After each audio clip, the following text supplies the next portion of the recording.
Muy bien.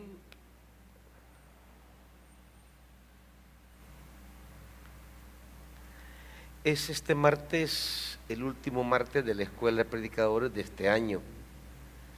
No es la última clase del diplomado. El diplomado continúa el siguiente año. Esta es la última del día martes, ya que entramos a diciembre y es un mes mega atareado, así que llegamos hasta aquí con los martes. Hay un proceso que se ha interrumpido y es lo que lo que he tratado todos estos meses de que interioricemos, de que entendamos en qué consiste la dinámica de la predicación. Todo comienza con una palabra.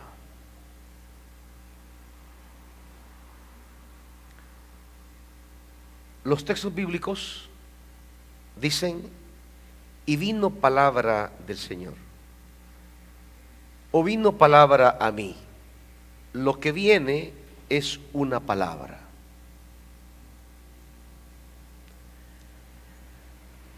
Con el paso del tiempo, esa palabra en el antiguo Israel y posteriormente en la vida de la iglesia, esa palabra se hizo escritura.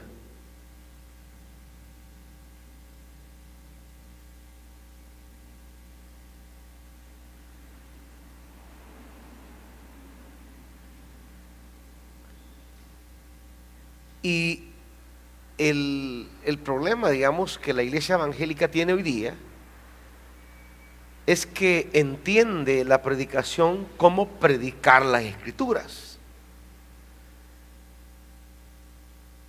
Y, o sea, como predicar un libro. Pero esa no es la predicación. Esta escritura debe volverse de nuevo palabra.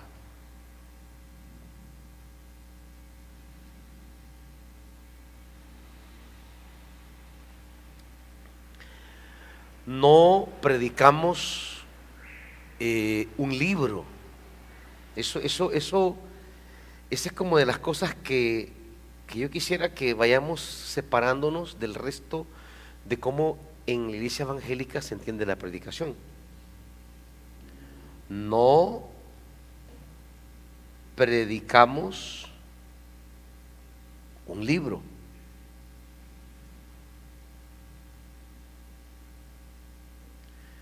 Como que si Jesús nos entregó un libro, con todo el valor que le damos a la Biblia, sin embargo Jesús no nos entregó un libro. No, nunca aparecerá en los evangelios siquiera la noción de que Jesús nos entregue un libro para que lo pasemos repitiendo, memorizando. No, Él nos entrega palabra, y esa palabra cobrará vida en la vida de las diferentes comunidades, y esa palabra irá tomando forma, forjando comunidad, construyendo reino, y todas las operaciones que la palabra va a provocar, pues un día se van a hacer escritura. Y hoy tenemos una escritura, pero no tenemos una escritura para informar a la iglesia acerca de esa escritura. Lo que es la predicación, es decir, no predicamos un libro, pero sí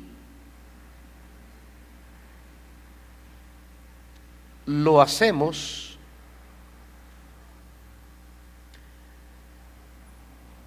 desde diríamos a partir de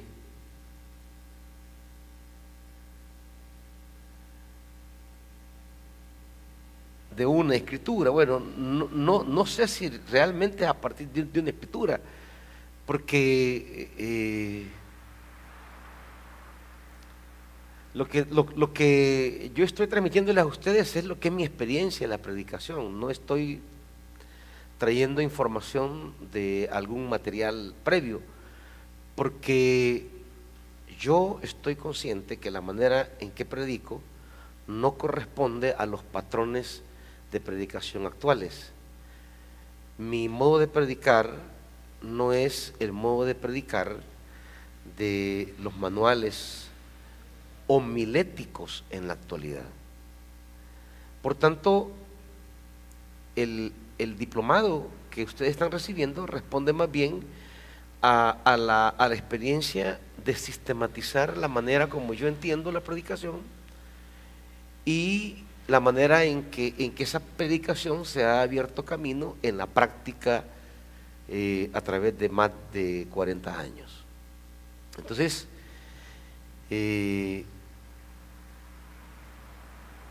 no quiero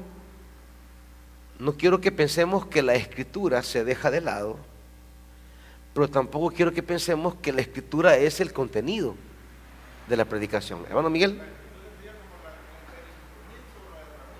Exactamente. Exactamente. Pero la palabra corresponderá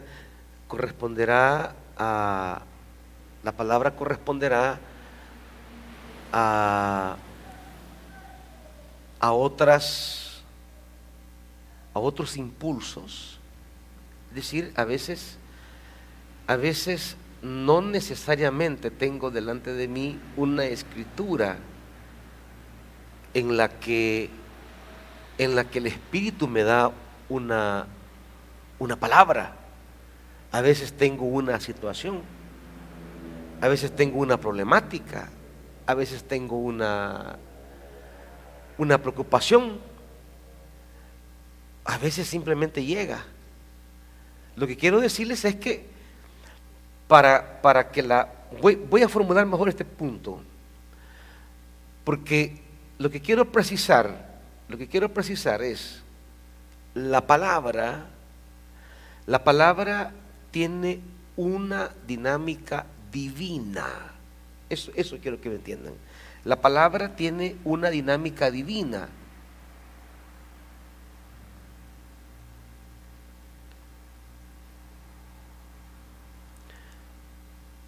Mi tesis, mi preocupación, mi inquietud es que nosotros hemos perdido la dinámica que la palabra tenía cuando los apóstoles y profetas la recibían. Y lo que vamos a encontrar en la Biblia siempre es que el profeta se encuentra y es abordado por la palabra. Eso es lo que yo les quiero decir. El profeta es asaltado por la palabra.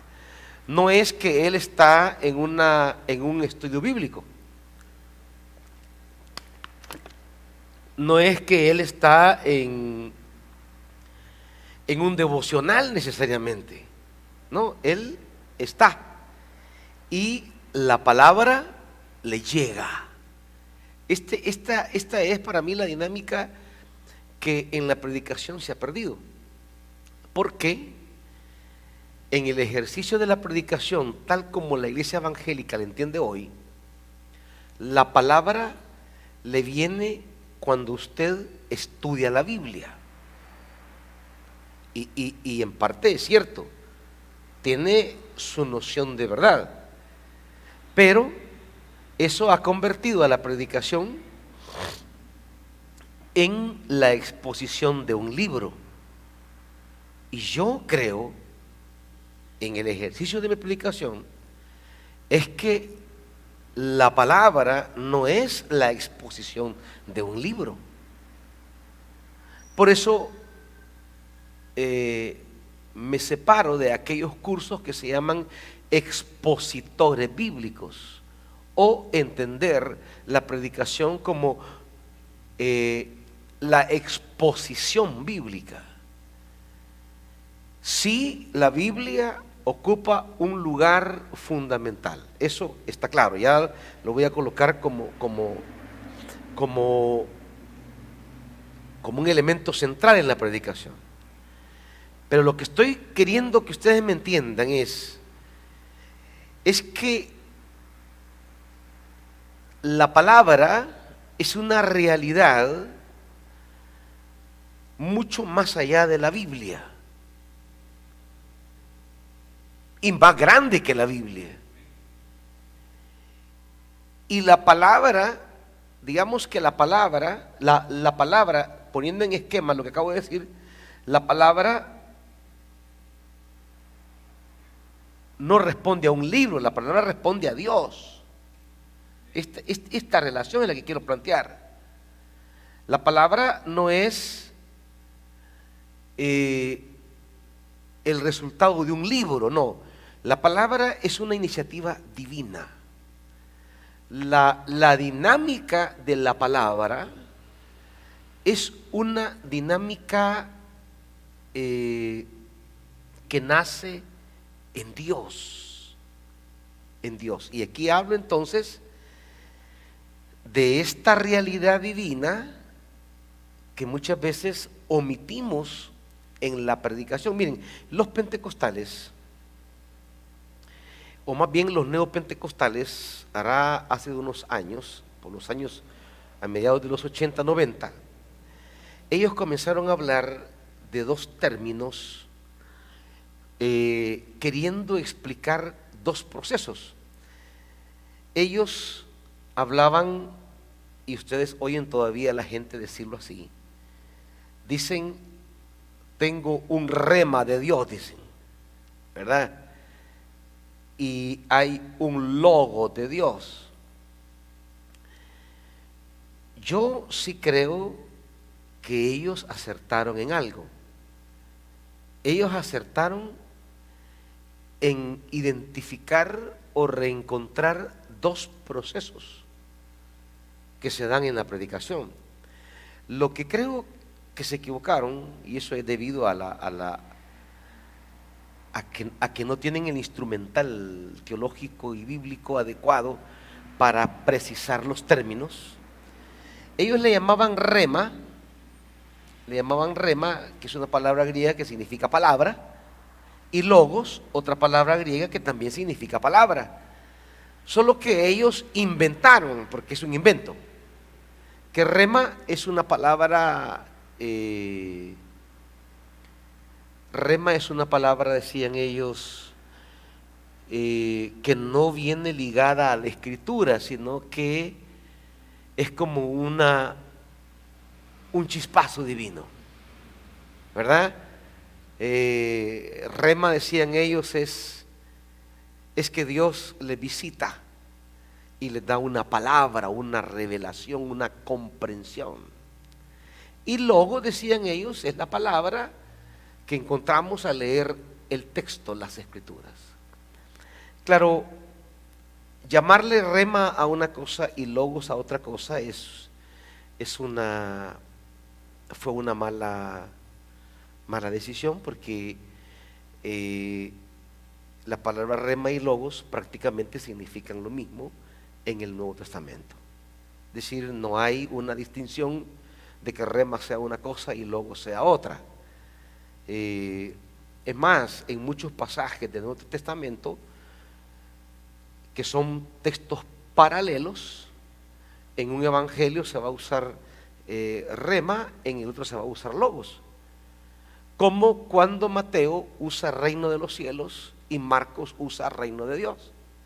Sería una pésima conclusión creer que Mateo entiende por reino de los cielos una cosa y que Marcos entiende reino de Dios por otra. No, es lo mismo. La terminología responde no a un sentido diferente del concepto, sino a la sensibilidad del destinatario. Los destinatarios del Evangelio de Mateo, por ser judíos, creyentes en Jesús, ellos no acostumbran a mencionar el nombre Dios con esa rapidez con que lo hacemos. Entonces ellos, por no estar mencionando el nombre de Dios, sustituyen el nombre de Dios por los cielos como una forma indirecta de hablar de Dios. Es una preocupación judía. Pero sería una equivocación garrafal, como ya algunos lo han cometido, el creer que el reino de los cielos es una cosa y que el reino de Dios es otra. Este es el mismo error garrafal. No se puede llamar rema, ni se puede llamar logos, pero sí, yo les reconozco que ellos identificaron dos procesos que yo los identifico en mi experiencia pastoral. El proceso de entender a Dios a través de la Escritura. Hay un proceso muy claro a partir de que aquí tenemos el testimonio de la revelación, pero también creo que hay otro proceso, y es ese proceso del espíritu, pero no quiero restringirlo solamente a eso. Al separarlo de la Escritura, quiero hablar que es un proceso espontáneo. Hay una experiencia espontánea de recibir una palabra de Dios. Esa espontaneidad que el profeta dice, y estaba yo y vino. No es que yo busqué, porque en el caso de que esa palabra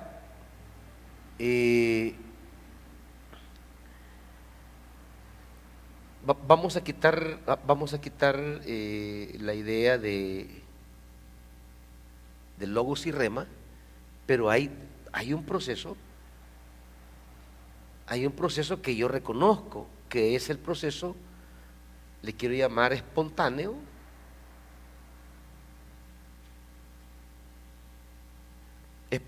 porque o emergente o que es ese proceso que me llega, que es cuando dice y vino. O sea, la iniciativa no la toma el predicador. No es que yo voy a estudiar la Biblia para hallar una palabra, no, la palabra me llega, la palabra me asalta, la palabra viene a mí. La palabra, como una entidad divina enviada por Dios, llega a mí. No a través de la mediación de un texto bíblico, sino a través de ella en sí como fuerza de Dios. Es la experiencia. Usted lee a todos los profetas, ¿verdad? Que vamos a encontrar. Esta es la palabra que vino a Oseas.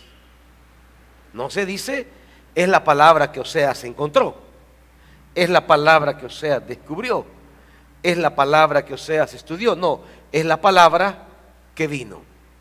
Y al leer a todos los profetas, pues esa va a ser el enunciado. Esta es la palabra que vino a Joel. Estas son las palabras que recibió acerca de esto Amós, pastor de Tecoa.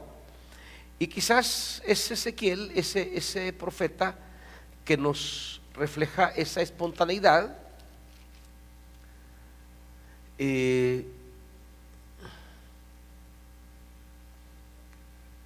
Cuando él dice, el Señor me dirigió la palabra, el Señor me dirigió la palabra, y dice él,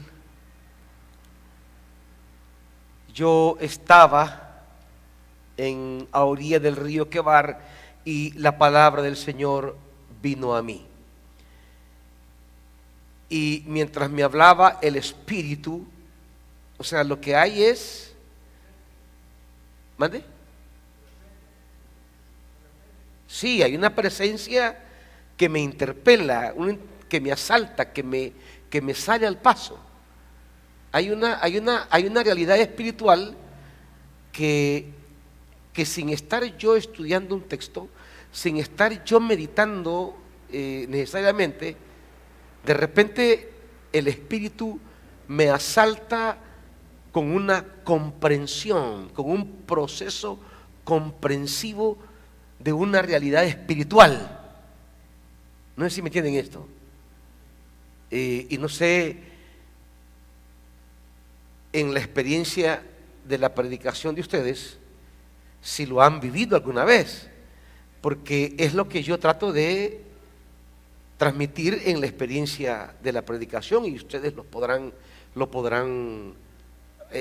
recibir. Yo, por ejemplo,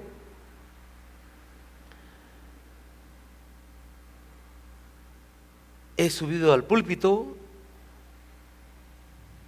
y estando aquí el Señor me cambió todo, desde la escritura que iba a leer, y me da una comprensión de una situación. Y claro, me da una escritura, y con la experiencia que tengo ya de abordar los textos, pues veo el texto y en el momento del texto se me abre, pero arranca con una comprensión. Yo sí creo que hay un momento espontáneo, hay una modalidad espontánea de cómo la palabra llega.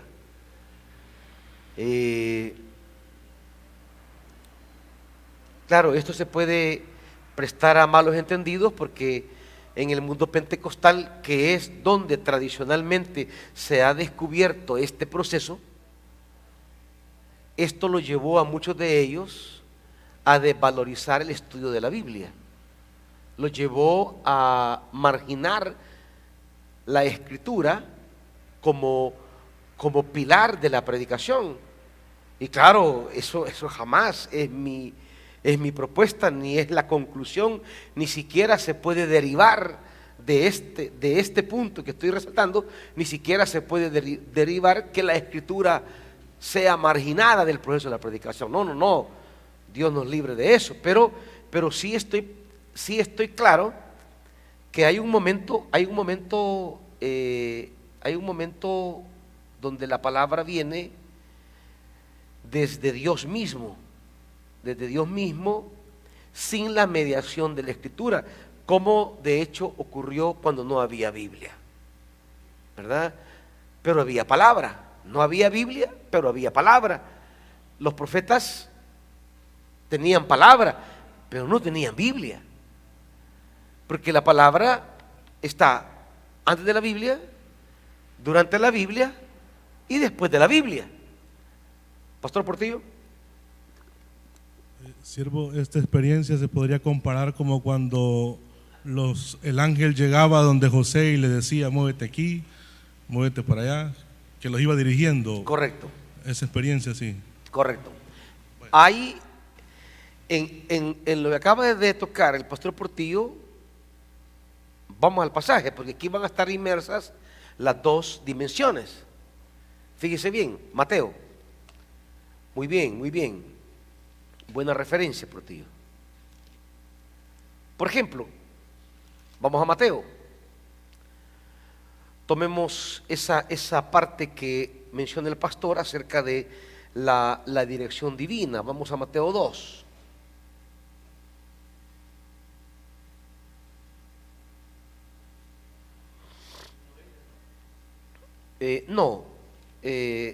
Capítulo 2. Sí, versículo 13. Fíjese cómo aquí intervendrán ambos procesos. Cuando ya se había ido, un ángel del Señor se le apareció en sueños a José y le dijo: levántate, toma al niño y a su madre y huye a Egipto, quédate allí hasta que yo le avise, porque Herodes va a buscar al niño para matarlo. Aquí hay un mensaje, aquí hay un entendimiento, aquí hay una palabra, pero esta palabra le viene por sueño. independientemente de el cómo llegue esa palabra, pero esto señala esa espontaneidad. Allí está José, recibe un mensaje, un contenido comprensivo sobre la realidad que lo mueve, que lo impulsa a una determinada acción, ¿verdad? A un determinado movimiento. Hay un movimiento que José debe hacer para preservar a la familia. Ahora, así que él se levantó cuando era todavía de noche, toma al niño y a su madre y parte para Egipto, donde permaneció hasta la muerte de Herodes. Y ojo, aquí viene el proceso de la versículo que sigue, el texto que sigue. ¿Cuál sería el otro proceso? La escritura, correcto, donde ya no es espontáneo, sino que ya hay un trabajo de interpretación escritural.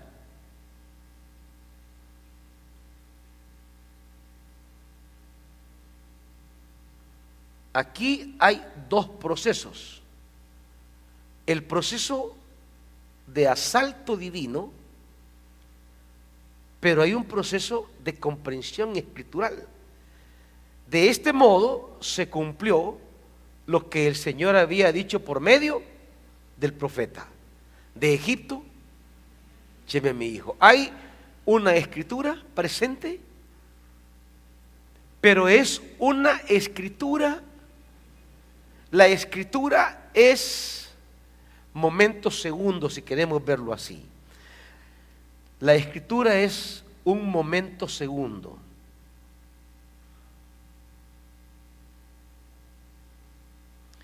Y esa dinámica divina de comprender ciertos movimientos de Dios en la historia es el momento primario.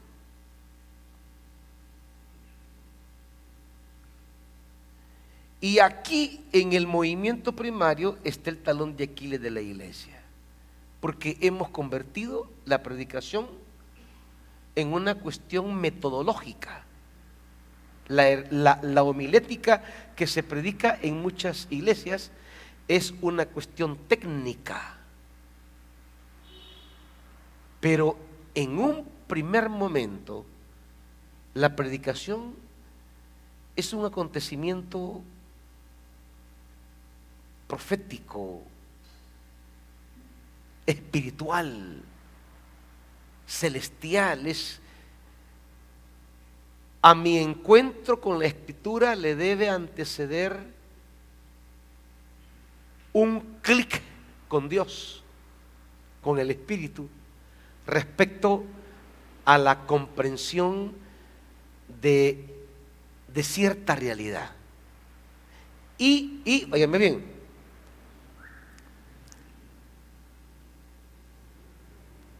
yo quiero que me hagan preguntas, porque aquí estoy queriendo llevarles por donde yo creo que caminan los profetas y los apóstoles. Aquí hay una comprensión. Mi experiencia divina, que es el talón de Aquiles de la predicación evangélica, que no pone este momento como momento previo a las escrituras. No hay este momento dinámico, vital, existencial, trascendental. El predicador tiene que hacer un clic comprensivo con el Espíritu. Tiene que haber un encuentro, diríamos, un encuentro, ¿cómo se le llama esta palabra? Sí, una conexión, pero es una conexión comprensiva, no es simplemente una sensación. O sea, eso les quiero decir, que no es simplemente una sensación, es una comprensión, es una auténtica palabra que se recibe, hay un contenido cognoscitivo allí presente en ese encuentro con Dios. No es simplemente que sentí a Dios, no. Sí, hay una iluminación, hay una claridad comprensiva. Ese encuentro, el ángel José no simplemente tiene una experiencia de un sueño. Ay, soñé y ya estuvo, no. Recibió coordenadas, recibió instrucciones, orientaciones. Él tuvo una claridad cognoscitiva de esa experiencia espiritual con Dios. Y esa comprensión, oiga esto, se convierte en precomprensión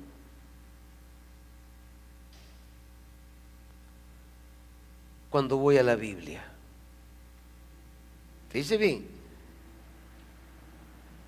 lo que he recibido del Espíritu como comprensión se convierte en mi presupuesto para acercarme al texto. Por eso inmediatamente se dice, de este modo se cumplió. Ellos van a los profetas y encuentran en los profetas la plenitud de un texto que antes no estaba en ese texto, pero que por la intervención divina el texto cobra una vida que no tenía. No sé si me comprenden esto. El texto alumbra algo que no estaba en el texto.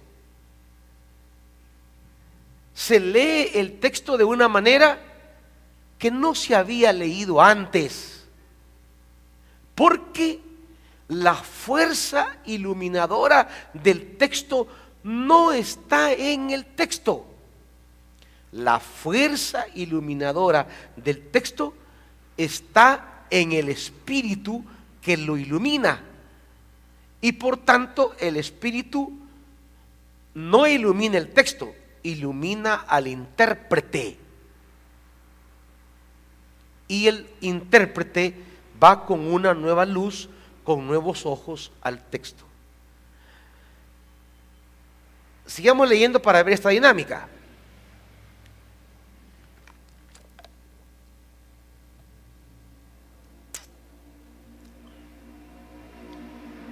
Dice 19: después de que murió Herodes, un ángel del Señor se le apareció en sueños a José en Egipto. De nuevo, el asalto divino, el acercamiento divino.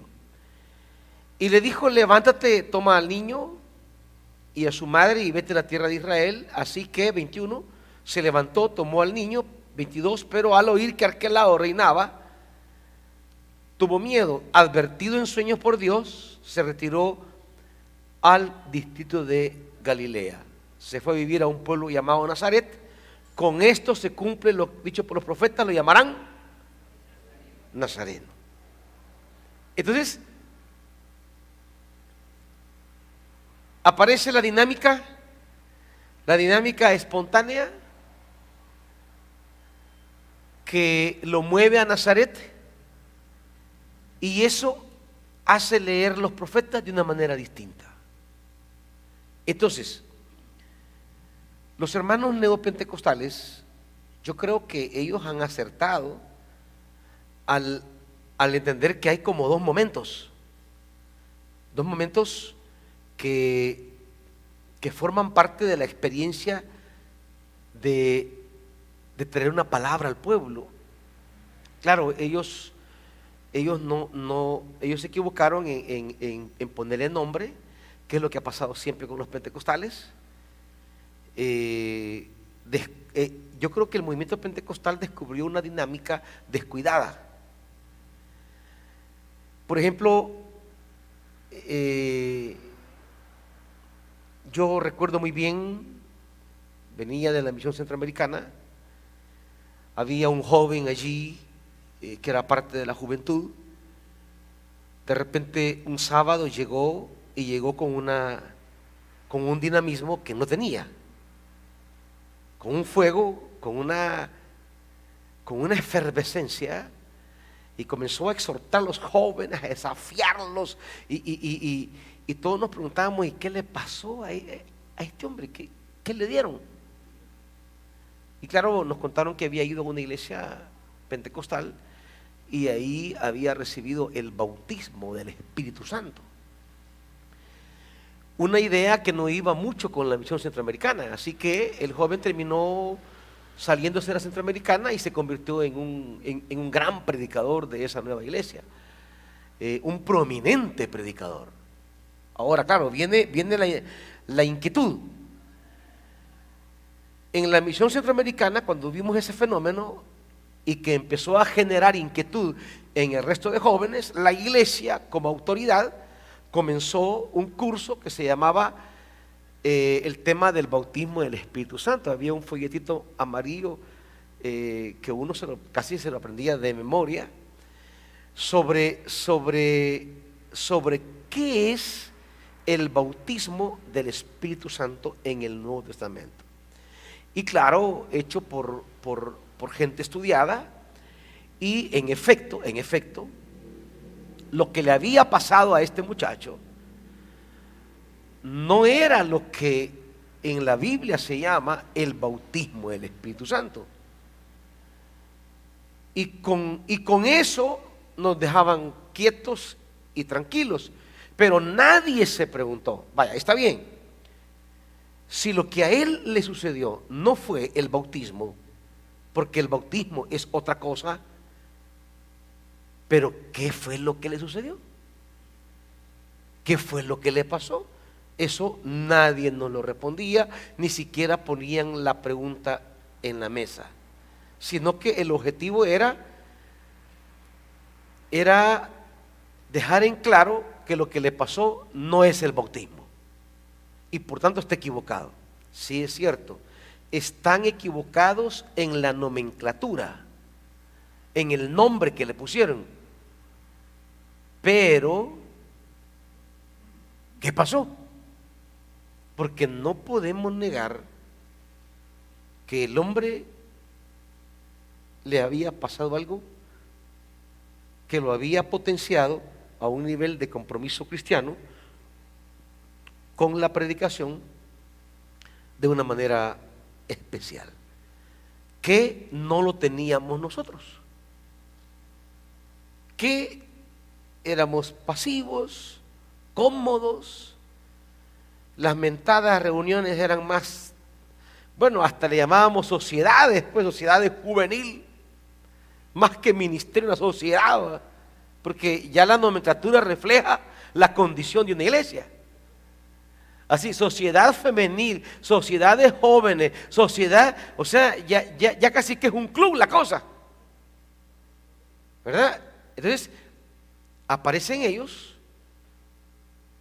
y proponen una experiencia que convierte a esos cristianos pasivos, cómodos, en personas con un fuego, con un compromiso.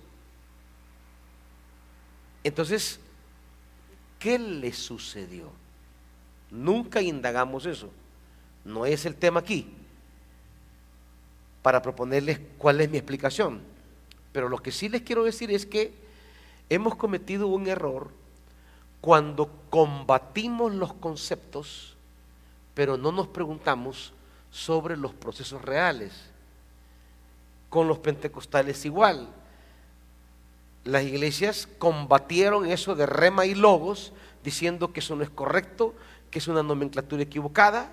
Es verdad, yo como estudioso del Nuevo Testamento creo que están equivocados, pero hay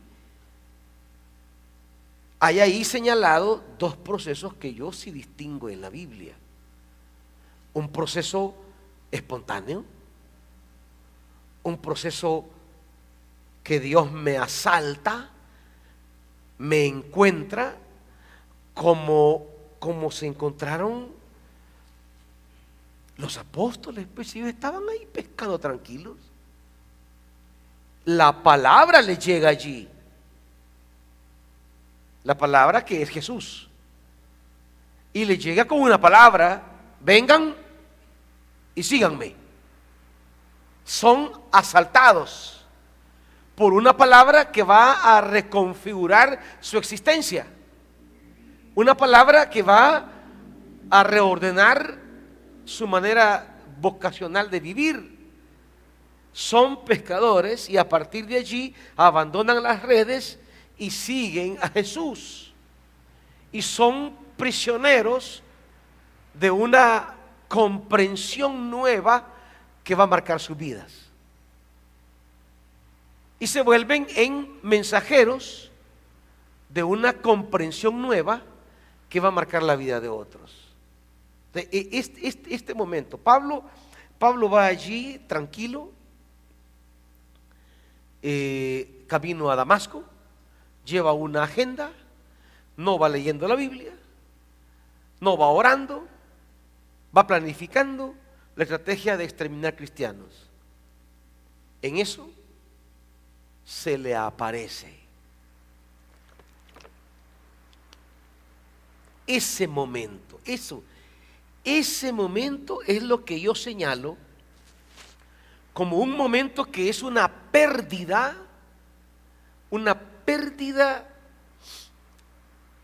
de la práctica evangélica en la predicación. Ese momento previo a tomar la escritura, el momento en el que Dios me sale al encuentro y me da una luz, me alumbra una comprensión, me hace ver algo que yo no había visto. Me gusta esa palabra, me despierta. El hermano Israel está más puesto que ustedes, hermanitos.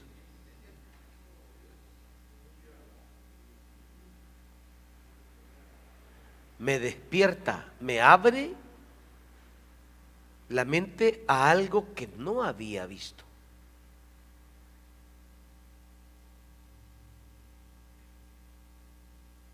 Cuando pensaba en el mensaje del domingo, con la pregunta: ¿dónde está el rey de los judíos? El Espíritu me decía: ¿dónde está el rey? Pero no en la línea de la inquietud de los sabios, de los magos, sino en la línea nuestra. ¿Dónde está el rey en tu vida? Y esa fue la ventana con la que entré al relato. ¿Dónde está el rey? ¿Realmente el rey anima mi espiritualidad, anima mi ministerio, anima mi vida? ¿Dónde está el rey en lo que hacemos, pues? ¿Dónde está el rey en lo que somos? Por eso el reclamo de este relato más bien es un reclamo a esa espiritualidad cómoda que tenemos, porque el rey no lo tenemos como rey realmente. Pero la inquietud vino por el Espíritu. La inquietud vino, el Espíritu me hace resonar esta pregunta. No había siquiera estudiado el texto, sino estaba sentado y de repente me viene la pregunta: ¿dónde está el rey de los judíos? Como la inquietud de los magos. Pero el Espíritu me la trae no para unirme a la inquietud de los magos, sino para plantear la inquietud a los creyentes de hoy. ¿Dónde está el rey? ¿Dónde está el rey? Y la predicación del domingo, entonces cuando ya el Señor me da ese primer momento, cuando tengo ese primer momento con Dios, que es emergente, espontáneo, me asalta esa pregunta y la orientación que me da el Espíritu, bueno, me despierta, como dice mi hermano Israel, me despierta y ya me voy al relato, ya me voy a la lectura y comienzo a leer el texto ya con la comprensión, con la línea, digamos, con la luz que me dio el primer momento. Ese primer momento me da una dirección y yo tomo esa dirección y me voy al texto con esa dirección. Entonces ya comienzo a leer el texto, a estudiar el texto. Aquí viene ya a estudiar aspectos del texto, literarios, culturales, pero guiado por una diríamos revelación, por una comprensión, por una luz, por una dirección que pone el Espíritu en ese primer momento. Luego me voy al segundo momento. Ya voy a las Escrituras, pero antes de la Escritura pasó algo. Ese algo me dio una comprensión que es mi presupuesto con el cual llego al texto. No sé si me entienden esto. No llego al texto como dicen los que siempre nos han enseñado, tengo que llegar al texto a cero. No. Lo que yo estoy planteando es lo contrario. No que lleguemos al texto tabula rasa para ver qué me encuentro. No. Al contrario, estoy planteando el punto contrario. Llego al texto con una luz que me dio el Espíritu y así lo voy a interpretar. Y lo bonito de esto es que habrá otro día que el Espíritu me dé otra luz para acercarme a este mismo texto. ¿Y qué ocurre entonces? Bueno, ocurre que este mismo texto yo lo puedo abordar desde tantos ángulos, desde tantas ventanas, según la ventana que el Espíritu me abra. La ventana con la que abrimos este domingo fue la ventana de los magos, porque a mí me impresionó todo el trabajo que ellos hicieron con tal de conocer al rey. Y a la par que me impresiona lo que ellos hacen, me inquieta por qué a veces estamos tan cómodos, tan agarrados para hacer las cosas del rey. Y no me refiero al rey te mandé a llamar, sino a la obra de Dios en total, toda la obra del rey en cualquier área que sea. ¿Por qué no tenemos ese empuje, esa determinación? ¿Por qué cualquier tonterita nos aparta del quehacer ministerial? ¿Qué me anima entonces? ¿Qué me sostiene entonces? ¿Qué me impulsa entonces? Estos magos, como yo les dije a ustedes,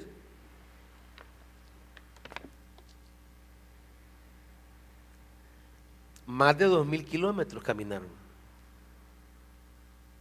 Jesús ya tenía 2 años cuando los magos llegaron.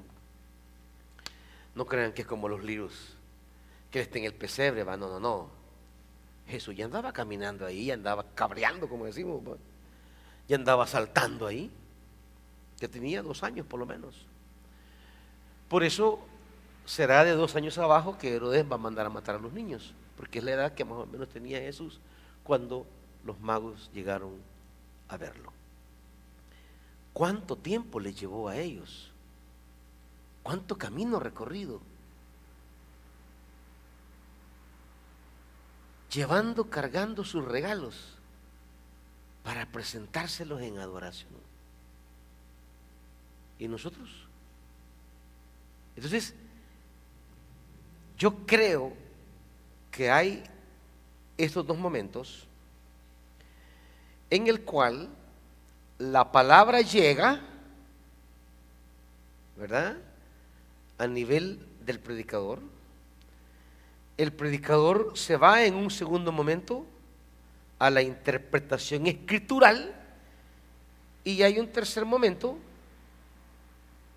que es cuando la palabra ya no es asunto del predicador, sino ella es el anuncio comunitario.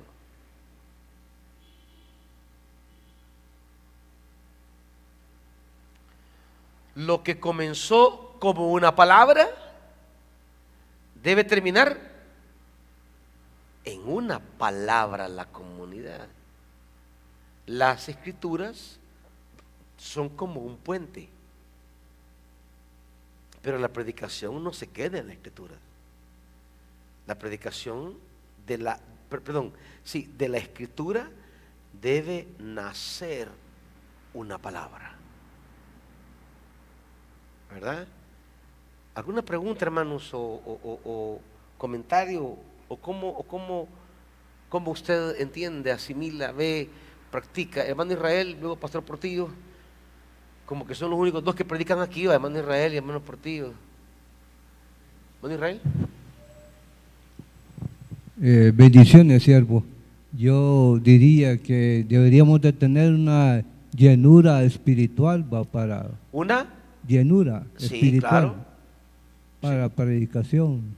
Sí, debe haber una sensibilidad al Espíritu cuando Él nos aborda.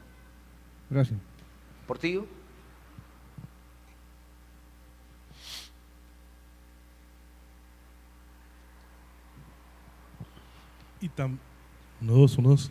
Y también puede ser viceversa, siervo. Del texto también me puede dar una luz para... Sí, claro, Sí, claro que sí. solamente Por eso. supuesto, por supuesto. Podemos estar en un proceso de meditación de la Escritura y de repente el Espíritu nos hace fijarnos en una frase que nunca habíamos visto, pero el Espíritu nos hace comprenderla en una línea que no habíamos visto antes, ¿verdad? En una luz. Es decir, el texto toma esa frase, el Espíritu toma esa frase y nos la exporta a una comprensión que se va a convertir en mi comprensión para abordar todo el texto. Claro que sí. Recuerden que el sujeto de todo esto es el Espíritu. Es que la clave de todo esto, más que la Biblia, es el Espíritu Santo. Y es lo que la Iglesia evangélica ha perdido. La dinámica iluminadora de principio a fin de todo el proceso de la predicación. Cómo el Espíritu dirige todo ese proceso. Pero hemos convertido la predicación en una cosa de estructurar un mensaje, algo metodológico. No. Esto es antes que método, es un querigma, es un mensaje, es un anuncio que nos llega de parte del Espíritu para que eso se llegue a la comunidad. los que predican, quiero escuchar, Ricardo. Siervo, bueno, una pregunta y también acerca de mi experiencia. Conforme a mi comprensión, ¿verdad?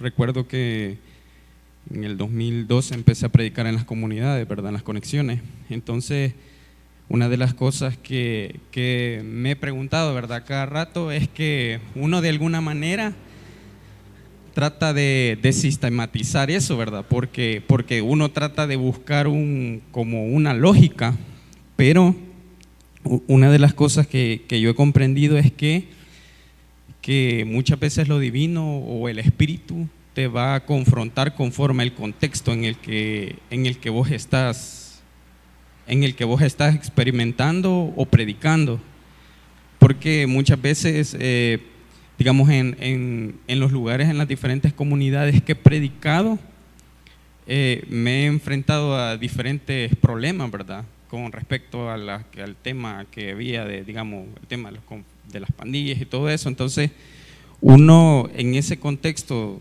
en el contexto de la realidad, en esa realidad vos te empezás a preguntar, ¿verdad?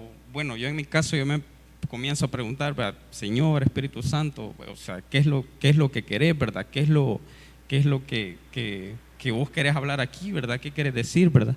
Y de ahí ya Dios me manda, ¿verdad? O me mueve la Escritura. Sin embargo, por ejemplo, en otros años he predicado en otras comunidades y ha sido igual, el mismo contexto me ha llevado a preguntarme, pero de otra manera. Y, o sea, y digamos, aquí mi pregunta es, ¿verdad? Quizás, bueno, el contexto humano muchas veces, no sé, va a tratar de activar, no sé cómo decirlo, pero lo divino, ¿verdad? Que el espíritu nos mueva ese contexto de la realidad, ¿verdad? Que es lo que quizás no sé si está bien decirlo así, pero es como, digamos, como que activara eso, no sé, como que a uno lo mueve a que haya algo de Dios, o buscar eso, ¿verdad? Que Dios quiere dar a esa realidad. No, claro, correcto. O sea, la palabra es gestora de contextos nuevos. La palabra no es para que se quede diluida, no es un mensaje estético, es un mensaje ético, transformador, de generar procesos de vida en la realidad. Y cuando el Espíritu ilumina, no me ilumina para apartarme de la Biblia, no, me ilumina para acercarme a la Biblia. Lo que me regala no es una haraganería, un desdén, un desprecio por la Escritura. No, me da un amor y me lleva a poner lo que Él me ha dado como comprensión. Es como una semilla que mete aquí y esa semilla aflora en el texto con implicaciones a la vida de la comunidad. Pero no es la Escritura la que habla, es el Espíritu el que habla. Por eso el predicador convencional se equivoca cuando pregunta: ¿qué predico el domingo? Ahí empezó mal. No, es mi conexión primaria con Dios. Señor, ¿qué tienes que decirle a tu pueblo? ¿Qué quieres que diga a tu iglesia? Entonces, la responsabilidad inicial ya no es mía, es de Dios. Y lo que yo me presento es como dependiente, necesitado de que ese Dios actúe tome la iniciativa, me salga al encuentro y me dé una palabra. Con esa semilla que Dios me da, yo la deposito en el texto para que el texto se abra con esa semilla divina y el texto dice cosas nuevas que ni siquiera el autor tenía idea que las podía haber dicho. Porque en última instancia, esta escritura es inspirada por el Espíritu y Él le da vida de formas nuevas e impensadas. Hermano Miguel y luego hermano Luna, ¿o quién dijo aquí? No, hermano Julio. Bueno, dale, Luna. Siervo, usted dice los predicadores. Mi experiencia, cuando yo converso con las personas, uno frente a frente, uno a uno, también Dios nos puede utilizar. Claro, claro, Felipe y Etíope. Quiero compartir una experiencia que tuve hace poco. Hablaba con una hermana de otra iglesia, de las que usan mantelita, predicadora. Me contaba ella que se había separado de su esposo. Bueno, vivían juntos, pero no tenían nada que ver ya, porque ella quería servirle al Señor y no podía tener nada con él porque él no quería nada con el Señor. Yo la escuchaba y en ese momento sentí eso que usted expresó ahorita, esa espontaneidad de una palabra, y me llevó a Corintios 7:13, y le decía: y si una mujer tiene marido que no sea creyente y él consiente en vivir con ella, no lo abandone, porque el marido incrédulo es santificado en la mujer. Yo sentía aquello de decírselo y tuve que decírselo, y esta mujer yo creo que entró en crisis porque ella no compartía lo que, sin embargo, yo tenía que decirle eso a ella. Claro. Porque las iglesias o religiones enseñan cosas que están muy distantes de lo que realmente dice el Espíritu. Dios nos une, y no creo que el mismo Dios nos quiera separar porque quiera que la mujer le sirva o el hombre le sirva. Así es. Una mala enseñanza que le dieron a ella, pero en ese momento lo que usted está expresando, yo no estaba predicando, pero estaba conversando y la palabra vino y se la transmití. Exactamente. Si ella la recibió o no, pero yo sí vi que la señora quedó en crisis, lamentablemente, porque el marido había muerto. ¿Había muerto? Había muerto.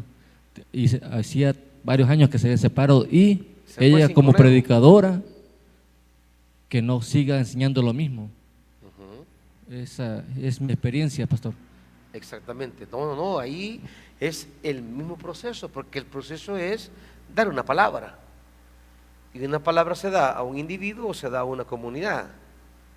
Felipe y el etíope, pues es una exposición a una persona, pero hubo palabra allí. Entonces, lo que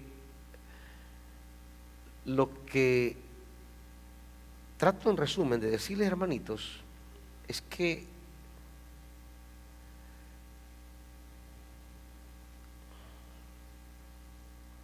hay dos cosas que debemos tener como perennes tareas.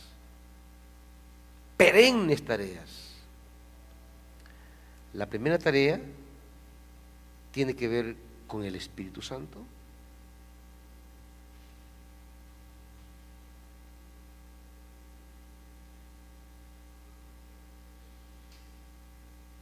El predicador tiene que mantener ese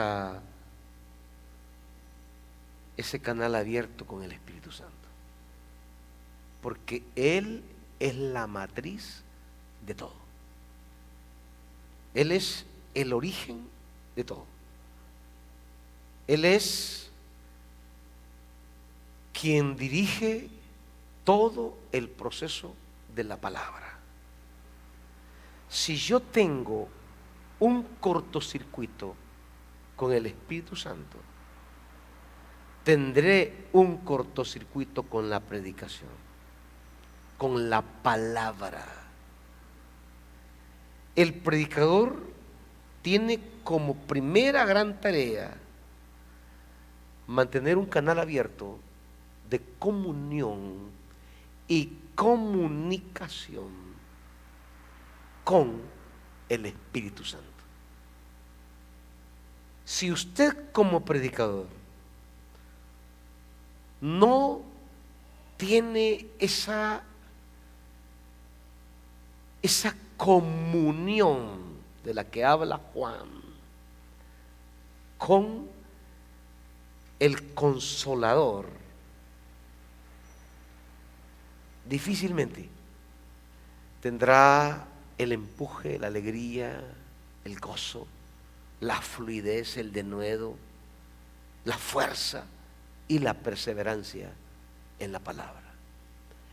Porque la palabra, por ser el vehículo de intervención divina en la vida humana, recibirá siempre de parte del adversario todos los ataques necesarios a fin de que esa palabra no llegue. El predicador, por tanto, se convierte en el objetivo de los ataques del adversario a fin de que él abandone el ministerio de la palabra, porque es en la palabra donde Dios se hará presente. Y si logra que el predicador abandone la tarea, interrumpa su vocación, entonces está interrumpiendo la llegada de la palabra, la canalización de la palabra. El predicador necesita una proximidad al Espíritu de tal manera que reciba la alimentación, la fortaleza y el gozo del ejercicio de la predicación. Fíjese bien, la alimentación, la nutrición, el contenido, pero la fortaleza y la alegría, porque son cosas que no se deben perder. La alegría de dar la palabra, la fortaleza para perseverar frente a la adversidad en mi compromiso con la predicación. Y lo segundo, la segunda tarea enorme que el predicador tiene es con la Escritura.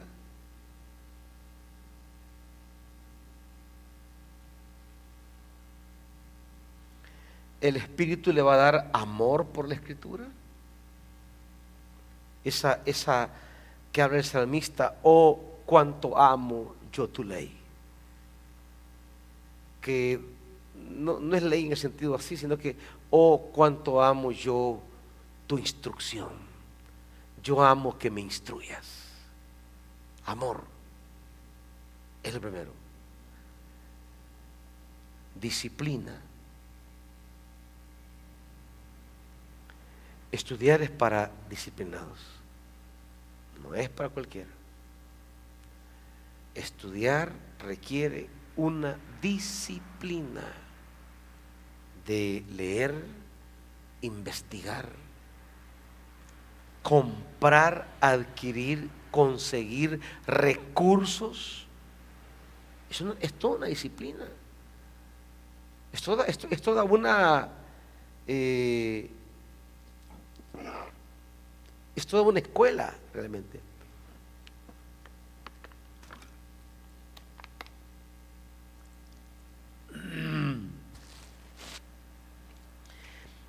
Estudiar la Escritura es una disciplina que la da también el Espíritu. Es un placer encontrarse con tantos autores que se han acercado a la Biblia y escuchar sus hallazgos, leerlos, encontrarse con esa riqueza. Yo no sé si estoy botando el tiempo en mandarles libros al grupo, pues, ¿va? No sé cuántos le ponen atención, cuántos lo bajan y lo tienen en una carpeta allí, y por lo menos uno al mes que lean, ¿va? ¿Verdad? De decir, voy a leer por lo menos, ¿va? Miren, ustedes no imaginan cómo cambia la predicación de la persona que lee. Usted no se imagina cómo la persona que lee tiene de dónde, tiene con qué. No es la tortilla seca la que lleva, tiene con qué ponerle esa tortilla. Y muchos o repiten el con qué o dan la tortilla sola porque no tienen con qué.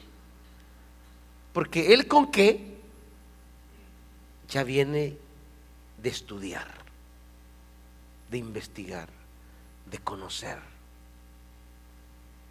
Hay que estudiar, leer.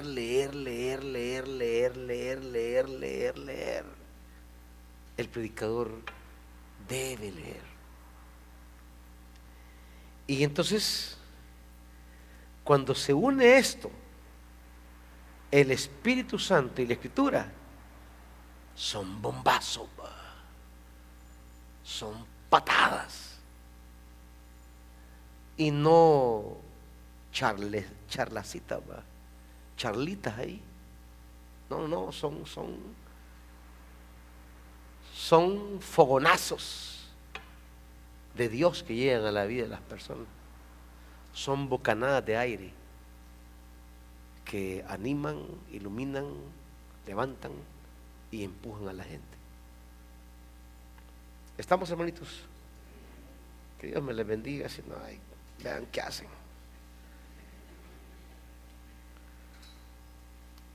Que el Señor tenga piedad. Pónganse de pie, hermanito.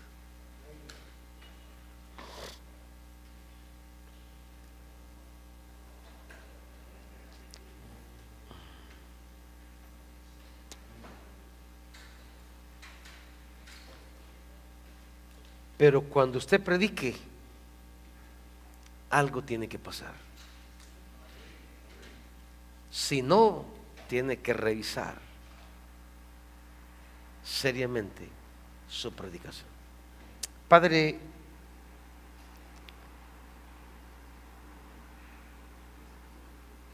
el anhelo es que tu palabra corra y sea glorificada. Que tu palabra llegue viva y eficaz al pueblo. Y el anhelo de mi corazón es que estos hombres y mujeres sean auténticos heraldos de la palabra, no traficantes ni falsificadores de la palabra, auténticos mensajeros de las buenas nuevas. Síguenos asistiendo en este caminar. Acepta lo que tu pueblo trae esta noche, recíbelo como olor grato. Amén. Dele al Señor lo que es del Señor, hermanito.